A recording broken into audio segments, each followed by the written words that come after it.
آپ کمزور ہو گئے تھے، ہاتھ کانپنے لگے کیونکہ کمزوری چھا گئی تھی۔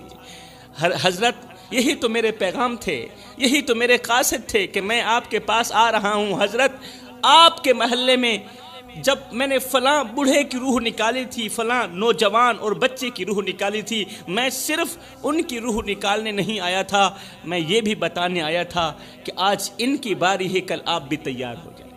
تو میرے بھائیو، ایسا نہ ہو کہ تم گناہوں میں ڈوبے رہو اور اچانک موت کا فرشتہ آ جائے اور توبہ کا ایک لفظ بھی نہ کہہ سکو، توبہ کا دروازہ پھر ہمیشہ کے لیے بند ہو جائے۔ اور اگر تم ان 3 گناہوں میں سے کسی ایک گناہ میں بھی پھنس گئے تو سن لو میرے بھائیو، پھر نہ تمہارے آنسو کام آئیں گے، نہ دعائیں کام آئیں گی، نہ قرآن کام آئے گا، نہ کفن کام آئے گا۔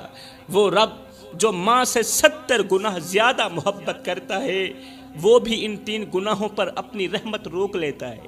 اتنا بڑا رب، اتنی بڑی رحمت کرنے والا رب، لیکن جب ان 3 گناہوں کا نام آتا ہے نا، اپنی رحمت روک لیتا ہے، وہ بھی معافی کا دروازہ بند کر دیتا ہے۔ اب بتاؤں گا کہ وہ 3 گناہ کون سے ہیں، فیصلہ کر لو۔ جوانی ہے، طاقت ہے، ہمت ہے۔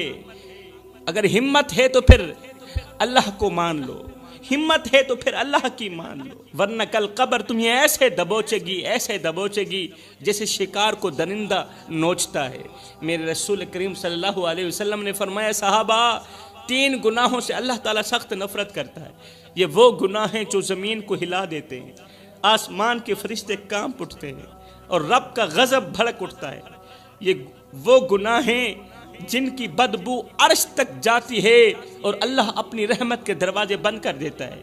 یہ وہ گناہ ہیں جو انسان کو غربت کی دلدل میں اس طرح پھنساتے ہیں کہ باہر نکلنے کو کوئی راستہ ہی نہیں ملتا۔ جوانو، اگر رب کسی چیز سے سخت نفرت کرے تو سمجھ لو وہ چیز تمہارے لیے جہنم کا دروازہ ہے۔ اگر اللہ کسی چیز سے سخت نفرت کرے، یقین کر لو وہ چیز تمہارے لیے جہنم کا دروازہ ہے۔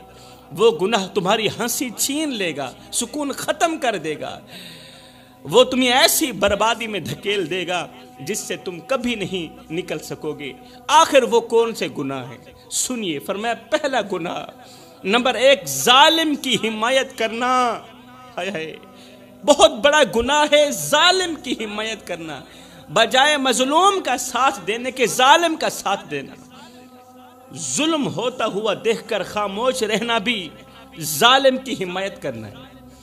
اگر کسی پر ظلم ہو رہا ہے، تم دیکھنے کے باوجود بھی خاموش ہو تو اس کا مطلب یہ ہے کہ ظالم ظلم کرتا رہے، مظلوم روتا رہے اور تم تماشا دیکھتے رہو۔ ہائے، آج فلسطین کی گلیوں میں خون بہہ رہا ہے، بچے اپنے کٹے ہوئے ہاتھ اٹھا کر آسمان کی طرف دیکھ رہے ہیں، جیسے وہ پوچھ رہے ہوں، اللہ ہم نے کیا گناہ کیا تھا، تیرا کیا بگاڑا تھا۔ ہائے، غزہ کی ہر دیوار پر خون ہے میرے بھائیو، ہر گھر میں ماتم ہے اور ہر چوتھا قدم قبر ہے، مگر ہم خاموش ہیں۔ او جوانو، ہم کیوں اتنے بے حس ہو گئے کہ چیختی لاشیں بھی ہمیں نہ جگا سکیں؟